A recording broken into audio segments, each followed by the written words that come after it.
कैसे हो मेरे छोटे भाई लोग। मैं हूँ आपका बड़ा भाई किरण रॉय। तो अभी आप लोग, जैसे कि आप सब जानते हो, सब जगह पे अभी एक पैंडेमिक चल रहा है। किस बात का पैंडेमिक? डिवोर्स का पैंडेमिक। जिधर भी आप देखोगे डिवोर्स चल रहा है, सब जगह पे सिर्फ divorce, divorce and only divorce. यही चीज़ जब ये 2000 स्टार्ट नहीं हुआ था, उसके पहले इट वाज अ रेयरिटी। एक डिवोर्स होना मतलब एक बहुत ही बड़ा चीज़ माना जाता था। फिर जब भी 2000 स्टार्ट हुआ, तब भी थोड़ा बहुत था, फिर भी वो एक टैबू ही माना जाता था। लेकिन लास्ट ये लॉकडाउन के बाद से, खास करके ये लास्ट 4-5 साल में, जब से लॉकडाउन ख़त्म हुआ है, it has taken a different direction all together. इतना खतरनाक डायरेक्शन में चला गया है कि मतलब कोर्ट में डिवोर्स केसेस ऐसा पाइल्ड अप हो गया है, उनके पास टाइम नहीं है कैसे करके डिवोर्स केसेस को ख़त्म करे। इतना डिवोर्स हो रहा है। तो आप लोग सोच रहे होंगे कि ये सब डिवोर्स क्यों हो रहे हैं। तो मैंने 6 पॉइंट्स पिन पॉइंट किया है, उसमें से 3 पॉइंट्स आज मैं शेयर करूंगा ये वीडियो में। फिर नेक्स्ट वीडियो में दूसरा 3 भी लाऊंगा मैं। और उसके बाद आप लोग ने अगर कमेंट किए तो उस पर भी वीडियो बनाऊंगा कि how can you prevent a divorce. क्योंकि पहला डिवोर्स क्यों हो रहा है वो जानना ज़रूरी है। उसके बाद आप लोग अगर बोलोगे तो मैं उस पर भी बनाऊंगा कि क्या करने से उसको प्रिवेंट किया जा सकता है। क्योंकि हमारा तो काम है हेल्प करना, क्योंकि मैं भी काउंसिल करता हूँ। पूरे इंडिया से लोग मेरे को कंसल्ट करते हैं, काउंसिल करते हैं, मतलब मेरे से हेल्प मांगते हैं कि कैसे करके मैं उनका डिवोर्स को रोक सकूँ या डायरेक्शन दूँ। तो सबसे पहला तो मेरा काम यही है कि कैसे करके उनका शादी को बचाया जा सके। लेकिन जब भी नहीं होता है तभी तो डिवोर्स के अलावा और कोई ऑप्शन है ही नहीं। तो अभी आप लोग सोचोगे कि क्या है रीज़न। बहुत सारे रीजंस है, लेकिन उसमें से फर्स्ट 3 रीजंस आपको मैं बता दे रहा हूँ। क्योंकि अभी क्या हो गया है, पहले शादी जब भी होता था एक अलग गेम था। अभी जो शादी करते हैं लोग ना, लड़का सिर्फ यही देखता है कि लड़की माल है, दिखने में अच्छा है, बॉम्ब है, बस। और लड़की लोग यही देखता है कि लड़के के पास माल है, रोकड़ा है, गाड़ी है, बस। उन लोग ये शॉर्ट टर्म चीज़ें ही देखते हैं कि दिखने में अच्छा हुआ, पैसा है। ये 2 चीज़ के अलावा कोई और कुछ देखते ही नहीं है। लड़की लोग को भी चाहिए शॉर्ट टर्म ग्रेटिफिकेशन, लड़का लोग को भी चाहिए शॉर्ट टर्म। लड़का लोग जो सोचते हैं दिखने में अच्छा है, अबे कितना दिन अच्छा रहेगा यार दिखने में? हाँ, 5 साल, 10 साल, 15 साल, उसके बाद तो झड़ना ही है कि नहीं? तो फिर आप लोग ये इतना फिक्सेटेड क्यों हो लुक्स को लेके? मेरे को तो आज तक यही बात समझ में नहीं आया। हाँ, गलती तो तुम लोग का है। तो डिवोर्स नहीं होगा तो क्या होगा? तुम लोग तो अनरियलिस्टिक एक्सपेक्टेशन रखे हो कि एकदम सुंदर, एकदम अप्सरा जैसा दिखेगी। अबे लुक्स क्या है क्या? एक टेम्पररी चीज है वो। देखते देखते जैसा सन पीछे नीचे जा रहा है, वैसे लुक्स भी नीचे चला जाएगा। क्या करोगे उसके बाद? हिलोगे? अबे लुक्स का करना क्या है? आदमी के अंदर देखो, सोल के अंदर देखो। It applies to both the parties, both women and men. इंसान क्या है उसका अंदर झांक के देखो एक बार, बहुत कुछ मिलेगा। ऊपर ऊपर से आप लोग सिर्फ पैसा देखते हो। औरत लोग को बोल रहा हूँ मैं, सिर्फ पैसा देखते हो कि पैसा है, गाड़ी है, घर है, बस हो गया। अब भाई इससे क्या होगा? वो जस्ट एक एस्पेक्ट है मनी, उसके अलावा बहुत सारी चीजें होते हैं। तो ठीक है, मैं अभी वो 3 पॉइंट्स बता देता हूँ जिस पे आप लोग गौर करना before I bring the next 3 points, and after that I also bring a video on how to prevent. तो सबसे पहला जो चीज़ है वो एक नो ब्रेनर है, वो है इनफिडेलिटी। आज के तारीख में हर एक लेडीज़ के पास है इंस्टाग्राम, और हर एक इंस्टाग्राम में डीएम बोल के एक फीचर है। Each and every women including married women with kids, सबके पास 15-15 स्टैंड बाय होते हैं, हमेशा लाइन में खड़े रहते हैं, जो उन लोग को दिन से लेकर रात तक उनका सिर्फ तारीफ करते रहते हैं। द मोमेंट ऑनलाइन दिखती है वो, hi how are you, simps लोग का तो कमी नहीं, आप लोगों को तो पता है, लोग बैठे ही रहते हैं पूरा दिन अटेंशन के लिए। जैसे ऑनलाइन दिखी उधर से उनका अटेंशन चालू, hi what are you doing, खाना खाए, क्या किए, हस्बैंड गया, मतलब हज़ारों चीज़ें उनका रहता है। तो उससे क्या होता है, एक औरत को लगता है कि मैं हमेशा डिमांड में हूँ। मेरे को इधर 15-15 जन, मुझे एक बार मैं सिर्फ ऑनलाइन जाती हूँ, 15 जन साला दुम हिला के रेडी हो जाते हैं, उधर एक्टिवेट हो जाता है। तो मैं एक चुतिया के पीछे में क्यों पड़ी रहूँ? उन लोगों को ऐसा लगता है कि मेरे पास मेरा वैल्यू इतना ज़्यादा है, एक इन्फ्लेटेड सेंस ऑफ वैल्यू बन जाता है उनका। इसमें क्या होता है, जो उन लोग है, एक लड़की चाहे वो एकदम एवरेज लड़की भी क्यों ना हो, मोटी हो, शक्ल खराब हो, 2 बच्चे का माँ भी क्यों ना हो, फिर भी 15 जन रहते ही है। क्योंकि India is the simp capital of the world, largely due to Shahrukh Khan, जो मैंने मेरा पहला वीडियोज़ में भी बताया। तो simp capital of the world होने से क्या हुआ है, एक कैसा भी एवरेज लड़की हो या बिलो एवरेज भी लड़की क्यों ना हो, उनके पास हमेशा 15 लड़का लोग रहता ही है पीछे एट एनी गिवन टाइम। तो उससे उनका एक इन्फ्लेटेड सेंस ऑफ ईगो एक इन्फ्लेटेड सेंस ऑफ इम्पोर्टेंस बन जाता है। तो उससे क्या होता है, उनको खुद को ही लगने लगता है कि मैं सुपीरियर हूँ और जो मेरा हस्बैंड है वो एक नंबर का चूतिया। तो इनफिडिलिटी में उनका घुस जाना एक बड़ा बात नहीं है, एक आम बात हो गया है। वो इजीली उन लोग इनफिडिलिटी करते हैं, चीट करते हैं। तो मैंने जितना भी काउंसलिंग केसेस किया हो, सबसे फर्स्ट एंड फॉरमोस्ट रीज़न है इनफिडिलिटी। क्योंकि पहले एक ज़माना था जब इसे मर्द लोग इनफिडिलिटी मतलब चीट करते थे, लेकिन अभी जब से ये OTT कल्चर आया है, इंस्टाग्राम कल्चर आया है, उसमें अभी औरत लोग ने सरपास कर दिया है। जो मैं देख रहा हूँ आंखों के सामने क्लियर आंकड़ा है मेरे पास, clearly women have now surpassed men when it comes to infidelity and cheating. Women लोग आज के तारीख में मैं इजीली ऑन रिकॉर्ड बोल सकता हूँ, अभी आज के तारीख में विमेन लोग ज़्यादा चीट कर रहे हैं। पहले मर्द लोग थे, मैं मानता हूँ, मैं उसको ठुकरा नहीं रहा हूँ। एक टाइम तक मर्द लोग ही लीड कर रहे थे, बट अभी लास्ट 4 साल में it is women who are completely, मतलब बहुत ज़मीन आसमान का फ़र्क है ग्राफ में, रेशियो में, कि औरत लोग चीट कर रहे हैं। तो सबसे फर्स्ट रीज़न जो मैंने देखा हो वो है cheating because of easy access to internet and easy access to attention from simps. If you ask me उसका रीज़न क्या है इनफिडिलिटी का, वो है ईजिली उन लोग को एक्सेस मिल जाता है। सिम्स लोग बैठे हैं पूरा दिन, और सिम्स लोग में तो कोई ऐसा रील का हड्डी ब्रो कोड नाम का चीज़ नहीं है। उनको जिधर से भी मिलता है लड़की उनके पीछे भागते हैं उन लोग। उनका तो कोई अस्तित्व है नहीं, कैरेक्टर होते नहीं है, एकदम कमज़ोर लोग होते हैं, घटिया लोग होते हैं सिम्स लोग, बहुत ही नीच किस्म के लोग होते हैं। तो उन लोग देखते नहीं है कौन मैरिड है, कौन किसका हस्बैंड है, कोई बच्चा है, उन लोग देखते नहीं। उन लोग सिर्फ उनको सेक्स से मतलब होता है। तो ये औरत लोग पागल लोग के जैसे उनके पीछे चले जाते हैं, उनको लगता है किसी को पता नहीं चलेगा। लेकिन झूठ कभी भी छुपता नहीं है, आप लोग सबको पता होगा ये बात। झूठ कभी ना कभी ऊपर आ ही जाता है, तो बस कभी ना कभी आ ही जाता है, हस्बैंड लोग पकड़ लेते हैं, होना क्या है, डिवोर्स। तो सबसे फर्स्ट रीज़न है इनफिडिलिटी, बिकॉज औरत लोग तो अपना हार्मोन्स को कंट्रोल नहीं कर सकते, घुस जाते हैं उनके चक्कर में, बट पकड़े भी जाते हैं, पूरा फैमिली उनका टूट जाता है। तो सबसे बिगेस्ट रीज़न है इनफिडिलिटी।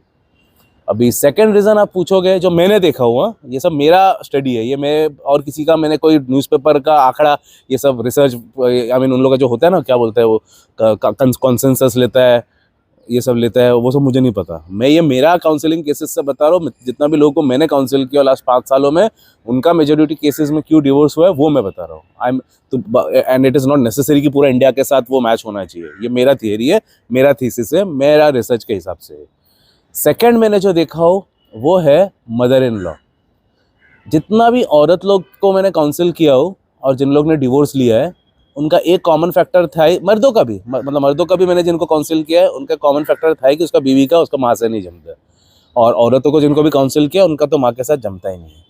तो अभी क्या होता है, औरत लोग जो है उन लोग ठहरे, मतलब मदर इन लॉ लोग का बात कर रहा हूँ, उन लोग जो ठहरे हैं उन लोग सब अभी मतलब 1960s 1970s वो सब टाइम के थिंकिंग के लोग हैं। और अभी जो उनका बहू आ रहे हैं उन लोग सब होंगे 1980 1990 2000 के लड़की लोग। तो उससे क्या हो रहा है, इतना भयंकर क्लैश हो रहा है घर पे, भयंकर आइडियोलॉजीज का क्लैश होते हैं। और यूनिवर्सली एक ग्लोबल फिनोमिनन ही है कि एक औरत का औरत से नहीं जमता है, और सास का और बहू का तो बिल्कुल भी नहीं जमता है। जो हम लोग सीरियल्स में देखते हैं वो एक फैक्ट है एक्चुअली, क्योंकि मैंने अपना काउंसलिंग में यही देखा हूँ, उनका एकदम नहीं जमता है। और पूरा ब्लेम, मैं ज़्यादा ब्लेम उल्टा दूंगा मदर इन लॉ को। जो बहू है उससे भी ज़्यादा मैंने जो जितना भी स्टडी किया हो, भले मैंने सब बहू लोग को ही काउंसिल किया हो, मदर इन लॉ तो आए नहीं मेरे पास काउंसिल करने, बहू लोग ही आए, लेकिन फिर भी सबका जानते हुए भी मैं बहू लोग को ही फेवर करूंगा। द रीज़न बीइंग, जितना भी मैंने केसेस स्टडी किया है, लगभग सब में ही उनका मदर इन लॉ का गलती है। उनका एक चोच मारने का आदत इतना खराब है ना, मैंने पहले वीडियोस में भी बताया हो पेरेंट्स लोग को, मदर इन लॉज लोग को, फादर्स लोग को, फादर इन लॉज लोग को, कि तुम लोग अपने ज़िंदगी में अपना इन्वॉल्व रहो ना। तुम लोग को क्यों मुंह मारना होता है दूसरे के लाइफ में? बच्चा है तो है, तुमने पैदा किया है, हो गया 18 साल हो गया ना, 18 के बाद उन लोग इंडिपेंडेंट छोड़ दो ना, उनको जीने दो ना अपना ज़िंदगी। क्यों तुम लोग अपना मुंह मारते हो साले? ये सब मेजॉरिटी गलती है मदर इन लॉज लोग का। भले दोनों का भी होता है, क्योंकि उन लोग करता है, इन लोग का भी पास अभी, बहू लोग के पास भी अभी पेशेंस नहीं रहा पहले के ज़माने का जैसा। पहले ऐसा सुन के लेते थे, आजकल उन लोग सुन के नहीं लेते। इनफैक्ट मैं खुद ही काउंसलेशन में उनको बोलता हूँ कि अगर एक पॉइंट तक ट्राई करो, उसके बाद नहीं हुआ, फिर तो तुम भी उसको दो। चुप के सुन के नहीं लेने का, वो तो मैं खुद भी ट्रेनिंग देता हूँ। तो बट फर्स्ट मैंने जितना भी स्टडी किया वो है मदर इन लॉ लोग का ही गलती है ज़्यादातर केसेस में, क्योंकि उन लोग का एक थिंकिंग से उन लोग बड़ा हुआ है, बट वो थिंकिंग को अपडेट उन लोग करने के लिए रेडी ही नहीं है। हमेशा अपग्रेड करना पड़ता है। मैंने मेरा स्किल्स को अपग्रेड किया हो तभी मैं आज के तारीख में रेलेवेंट हूँ और लोगों को मैं अपग्रेड कर पा रहा हूँ, मैं है कि नहीं, क्योंकि मैंने खुद को तो पहले अपग्रेड किया ना, तभी तो मैं आप लोग का भी लेटेस्ट अभी के हिसाब से मैं आप लोग को बता पा रहा हूँ। नहीं तो मेरे उम्र के जो लोग हैं 44 ईयर्स के अंकल लोग को देखो साला, उन लोग पहले का मतलब मेरे से भी 15-20 साल बुढ़े तो लगते ही है, थिंकिंग से और पीछे है उन लोग। और मैं क्यों यंग हूँ और यंगस्टर्स लोग को मैं बता पा रहा हूँ, बिकॉज खुद को मैंने कॉन्स्टेंटली अपग्रेड किया हो। बट यही गलती उन लोग नहीं कर सकते, यही गलती उन लोग करते हैं कि उन लोग अपने आप को अपग्रेड नहीं कर सकते। तो अपग्रेड नहीं करने से क्या हो रहा है, अभी का ज़माना अलग हो गया, लेकिन उन लोग ठहरे उधर के उधर ही 1960s 70s 80s में। तो अपग्रेड नहीं करने से क्या हो रहा है, बहुत बड़ा क्लैश हो रहा है। और उन लोग अपना एनफोर्स करते हैं कि तेरे को मेरे हिसाब से ही चलना पड़ेगा, नहीं तो निकल इधर से। और उनका भी हस्बैंड लोग के पास तो पैसा है नहीं, जो भी मेट्रो सिटीज़ में रहते हैं, कितना महंगा है प्रॉपर्टी खरीदना, ऐसा निकल जा बोलने से तो निकल नहीं सकते उन लोग, तो उससे होता है डिवोर्स। मेजॉरिटी केसेस में नंबर 2 जो मैंने देखा हो मेरा स्टडीज़ में, वो है mother in law. Father in law लोग उतना उंगली नहीं करते जितना मैंने देखा हो मेरा केसेस में। फादर इन लॉ लोग अपना काम से काम रखते हैं, बट मदर इन लॉ लोग को कोई चैन नहीं, उन लोग को परेशान करना ही है, उंगली करना है, बातों बातों में उंगली। वो उठ रही है 10 बजे, उंगली, चाय बना रही है, किचन में जाके क्लैश, खाना खा रही है, ये क्यों खा रही है, उसने अपना कुछ जोमेटो से ऑर्डर किया, क्यों जोमेटो से ऑर्डर किया, घर पे बना है। उनका कोई चैन नहीं है औरत लोगों को, मतलब मदर इन लॉ लोग का मैं बात कर रहा हूँ, कोई चैन नहीं, इतना तकलीफ देते हैं ना उन लोग। मैं मेरा केसेस से ही बता रहा हूँ, क्योंकि जो लोग मेरे से कंसल्ट करते हैं, जाहिर सी बात उन लोग अपना एक्चुअल चीज़ ही मेरे साथ शेयर कर रहे हैं ना, कोई बना के तो नहीं बोल रहे, जो है वही है। उनको भी थोड़ी अपना घर तोड़ना है, कुछ तो प्रॉब्लम हो रहा है, वही उन लोग मेरे साथ शेयर करते हैं, तो सब पता ही चल रहा है। बातों बातों में उन लोग इतना नोक झोंक करते हैं। नहा रहा है, शैम्पू लगा रहे, एक लड़की का तो ऐसा तकलीफ था कि वो शैम्पू लगाती है हर रोज़, शैम्पू का स्मेल आता है बाहर तक।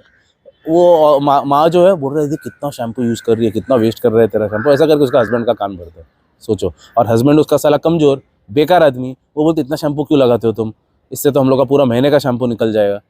ऐसा छोटा थिंकिंग, वो चाबी कान भर, हस्बैंड तो है ही चुतिया, वो तो मैं बोल ही रहा हूँ, पर कान भरा वो औरत ने। अबे शैम्पू लगाने से, अरे मैं खुद इतना शैम्पू लगाता हूँ, सब लोग इतना लगाते हैं, लगाओ ना, क्या है उसमें, प्रॉब्लम क्या है उसमें। उसको चैन नहीं ना, उन लोग को मिला नहीं घर पे साला, अब इधर इसको मिल रहा है तो उसको जेलसी। तो नंबर 2 रीज़न है मदर इन लॉ। मैं तो औरतों को बोलूँगा इधर, हाँ, सामने से बोल रहा हूँ मैं तुम लोग को, ऑन रिकॉर्ड्स बोल रहा हूँ, अगर तुम लोग को शादी करना है ना, सास वाला घर में मत जाओ। क्योंकि मैंने लास्ट 10 साल में, 20 साल से काउंसिल कर रहा हूँ, लेकिन लास्ट 10 साल में मैं प्रोफेशनली जब से करना स्टार्ट किया, मदर इन लॉ लोगों ने इतना परेशान किया है ना, औरत को इतना परेशान करके रखा है कि बोल नहीं सकता हूँ मैं तुम लोगों को, एक्सप्लेन नहीं कर सकता। और लड़का लोग ठहरे सिम्स, सबको तो पता है 90% इंडियंस आर सिम्स। तुम लोग सिंपिंग सिर्फ तुम लोग के लिए, मतलब बीवी लोग के लिए नहीं करते हैं, माँ के लिए भी करते हैं। तो उससे क्या हो गया, माँ का भी तो सिंपिंग कर रहे हैं ना उन लोग। माँ बोल रहे हैं उठ तो उठ, बैठ तो बैठ, तो उसमें तुम लोग का कट जाता है, तुम लोग का उन लोग केयर कर ही नहीं सकता है, जिससे तुम लोग का नौबत आता है डिवोर्स लेने का। तो ये सेकेंड बिगेस्ट रीज़न है, माँ, मदर इन लॉ और हस्बैंड जो माँ के साइड में, औरत के साइड में नहीं है। ये है second biggest reason which I have seen in my counselling in the past 10 years. अभी तीसरा, और जिसको मैं सबसे बड़ा भी फैक्टर मानूंगा, वो है मनी और द लैक ऑफ इट। सबसे बड़ा इशू है पैसे का। क्योंकि शादी, जैसे कि मैंने तुम लोग को बोला, लड़का लोग जब भी शादी होता है, लड़की लोग का ब्यूटी देखते हैं पहला, ब्यूटी देख के उन लोग फिर, उनके पास तो और कोई टैलेंट होते नहीं है, ज़िंदगी भर से मार्क्स चेस किया है, जॉब चेस किया है, पैसा, बस, और कुछ है नहीं उनके पास, कोई स्किल नहीं है। जैसा फुल लाइफ में भले मैं एक मल्टी मिलियनियर का लड़का हूँ, खुद भी फ्यू मिलियंस का मालिक हूँ, और ऊपर से टैलेंटेड, लेकिन मेरे को कभी भी ज़िंदगी में मेरा मनी फ्लॉन्ट नहीं करना पड़ा, बिकॉज मेरा टैलेंट ही काफ़ी था लड़की को फ्लैट करने के लिए। मेरे पास वो नौबत ही नहीं आया पैसे तक देखने के लिए। लोग मेरा गिटार प्लेइंग तक की फिदा हो जाते थे, उसके आगे बढ़ता ही नहीं था। उसके बाद जब भी उनको पता चलता था तो साल अमीर भी है, तभी तो बात ही अलग हो जाता था। बट फर्स्ट इंस्टेंट में लोग मेरा से प्लेइंग से ही फिदा हो जाते थे। बट मेजॉरिटी इंडियंस के पास तो और कोई स्किल्स है ही नहीं, उनका ना तो शक्ल है, ना फिजिक है, कुछ भी नहीं है। सिर्फ है तो सिर्फ एक जॉब है, एक सड़ेला सा जॉब, जिसको उन लोग बहुत दिखाते हैं बड़ा करके, इन्फ्लेट करके, कि अरे मैं इतना जॉब है मेरा, I work here, I work there करके पटा तो लेते, शादी तो कर लेते क्योंकि लड़की दिखने में अच्छी है। उन लोग फ्लैट दिखाते, मेरे पास इधर जॉब है, I work here, I work in Amazon, I work there, I work in Flipkart, ऐसा कर करके उन लोग साला जॉब ले लेते हैं। फिर आता है असलियत। असलियत ये है कि इन हैंड 1 लाख, चलो 1.5 लाख, अरे चलो मैक्स टू मैक्स कितना, 2 लाख कमाता रहेगा आज के तारीख में, 2 लाख इंडिया में। 2 लाख का क्या वैल्यू है यार, क्या वैल्यू है? हम लोग तो एक एक घंटा, एक एक दिन में कमा लेते इतना, क्या वैल्यू है उसका? कभी आता कभी चला जाता, पता भी नहीं चलता है। लेकिन 1 लाख से 2 लाख से इन लोग दिखाता है ऐसा शादी के पहले कि अरे मैं 1 लाख कमाता हूँ, बहुत बड़ा रकम है। अभी घंटा बड़ा रकम है वो। तुम लोग अगर कुछ भी खरीदो EMI में ही चला जाएगा वो। इसका क्या वैल्यू है? लेकिन बाद में तभी रियल लाइफ जब शुरू होता है तभी पैसे का क्लैश शुरू, क्योंकि उसके पास फॉर एग्जांपल XYZ आदमी है, उसका 1 लाख सैलरी है, जो उसने दिखाया कि बहुत बड़ा है, इन्फ्लेट करके दिखाता है ना उन लोग। पहले उन लोग दिखाता नहीं है कि 1 लाख है, वो भी 1 लाख अगर रहेगा काट कुट के आता रहेगा 60,000। अभी उसको गुजारा करना है 60,000 में। अभी बीवी का प्रॉब्लम शुरू, क्योंकि उसका नहीं जम रहा है 60,000 में, क्योंकि 60,000 में तो उसका पूरा तो 60,000 भी खर्चा तो नहीं कर सकता है ना, कोई मनी उसके EMI में जा रहा है, मतलब रेस्ट्रिक्शन आ जाता है। फिर उससे होता है झगड़ा कि तूने पहले क्यों नहीं बताया कि तेरे पास पैसा नहीं है। पहले तो तूने बहुत बड़ा बड़ा बात किया कि I work here, I work there करके तूने बड़ा बड़ा साला छोड़ा, तूने बड़ा बड़ा गोली दिया। और अभी तेरे पास तो साला तू तो कड़का है, जो भी तेरा हाथ में आ रहा है 60,000, उसमें से तो साला 50,000 तो तेरा सब EMIs में अटक गया है, बचा 10,000। तू बोल रहा 10,000 में घर खर्चा करो, सेविंग्स के लिए तो कुछ पैसा ही नहीं है। तो आ रहा है तभी क्लैश नंबर 1, सबसे बड़ा क्लैश शुरू पैसे को लेके। फिर उसके बाद आता है फैक्टर 2, मदर इन लॉ के साथ नहीं रहना है, अभी खुद से घर खरीद। अभी हस्बैंड के पास पैसा नहीं है दूसरा जगह पे, उन लोग बोलते हैं कि अरे बेबी मेरे पास तो ऑलरेडी 60,000 है, उसमें से तो 50,000 का तो EMI है, बच रहा है 10,000, तो अभी घर खरीदूँ, घर चलाऊँ, ट्रांसपोर्टेशन में दूँ कि घर खरीदूँ, किधर से दूँ EMI का पैसा? तो ऐसा करके उन लोग आ जाते हैं पूरा ही एकदम गंदा सिचुएशन में। जो मेरा क्लाइंट्स लोग का मैं बात कर रहा हूँ जिनका हुआ है डिवोर्स, ये एक बहुत बड़ा रीज़न मैंने देखा है, मनी इश्यूज़, जिसका जो भी मैं बोल रहा हूँ सब रियल लाइफ केसेस पे ही आधारित है। तो पैसा भले लड़की लोग कमा रहे हैं, लड़की लोग भी कमा रहा है, 30-40 हज़ार का जॉब है उनके पास, 50,000 का भी जॉब है, लेकिन हस्बैंड का लैक ऑफ मनी और इनका मतलब बजट में नहीं बैठ रहा है उनका। भले हस्बैंड कमा रहा है, वो भी 1 लाख कमा रहा है, ऐसा बात नहीं कि हस्बैंड नहीं कमा रहा है, 1 लाख है उसका इनकम। मैं जिनका भी बात कर रहा हूँ सबका एवरेज में 1-1 लाख इनकम है ही, बट फिर भी उनका डिवोर्स हो रहा है बिकॉज उनका भले दोनों का इनकम है, दोनों कंबाइन करके भी नहीं जम रहा है to live the life that they want. उसका भी बहुत सारे रीजंस है, मैं नेक्स्ट वीडियो में बताऊंगा आप लोग को कैसे करके टैकल किया जा सकता है। लेकिन आज के लिए मैं आप लोग को जो 3 पॉइंट्स बताया, ये 3 मेजर पॉइंट्स मेरे हिसाब से है जिसके वजह से अभी हो रहा है, और 3 मेजर पॉइंट्स है जो मैं मेरा नेक्स्ट वीडियो में एड्रेस करूँगा, और वो 3 पॉइंट्स भी बहुत बड़े पॉइंट्स है। तो वो 3 पॉइंट्स को एड्रेस करने के बाद मैं नेक्स्ट वीडियो उसका बाद में जो बनाऊंगा कि कैसे करके मैरिजेस को बचाया जा सकता है, क्योंकि मैं काउंसिल करता हूँ तो मैरिज को मैं बचाता हूँ ना पहले, एज आई टोल्ड यू कि पहले मेरा काम है कि मैरिज को कैसे करके बचाया जाए। वो जब भी नहीं हो रहा है तभी तो डिवोर्स लेना ही पड़ेगा। तो बाद में मैं वीडियो में बताऊंगा, 3rd वीडियो जो होगा, कि कैसे करके मैरिजेस को बचाया जा सकता है, जो हम लोग काउंसिल करते हैं, जो मैं करता हूँ। हम लोग का बात नहीं कर रहा हूँ बिकॉज मेरा स्टाइल अलग ही है पूरा।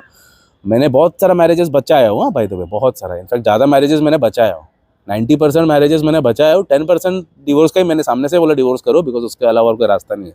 तो 90% को मैंने कैसे बचाया वो मैं आप लोग को बताऊंगा। मेरे पास है टिक्स, प्रॉपर टेक्निक्स है मेरे पास जिससे बचाया जा सकता है, ईजिली बचाया जा सकता है। तो ये सबको पॉन्डर करो, कुछ कमेंट्स रहेगा, कमेंट करो। और मेंबरशिप लेने का मैं कंसिडर करना, मैं अल्फ़ा ग्रुप जो है जिसको अपने आपको ट्रांसफॉर्म करना है, they can take my alpha वाला मेंबरशिप, जिसमें मैं हर हफ्ता एक वीडियोस डालने वाला हूँ, जो बाद में भी नहीं आने वाला है नॉर्मल यूट्यूब में, वो सिर्फ उधर ही रहने वाला है, क्योंकि उधर का मैं एक कोर्स मटेरियल पूरा प्रॉपर 10 से 12 एपिसोड का मैं पूरा एक डेटाबेस बनाने वाला हूँ, जो लोग भी मेंबर लेंगे उन लोग आके देख सकते हैं at any given time. But वो नॉर्मल में मैं नहीं रिलीज़ करने वाला, वो मैंने डिसाइड किया। पहले मैंने सोचा था इसमें रखूँगा, 1-2 महीने के बाद नॉर्मल में लाऊंगा, लेकिन अभी डिसाइड किया कि नहीं, वो प्रीमियम में ही रहेगा, वो और इसमें नहीं जाएगा। इसलिए जिसको भी चाहिए प्रीमियम मेंबरशिप को कंसिडर कर सकते हैं। ओके, जय हिंद।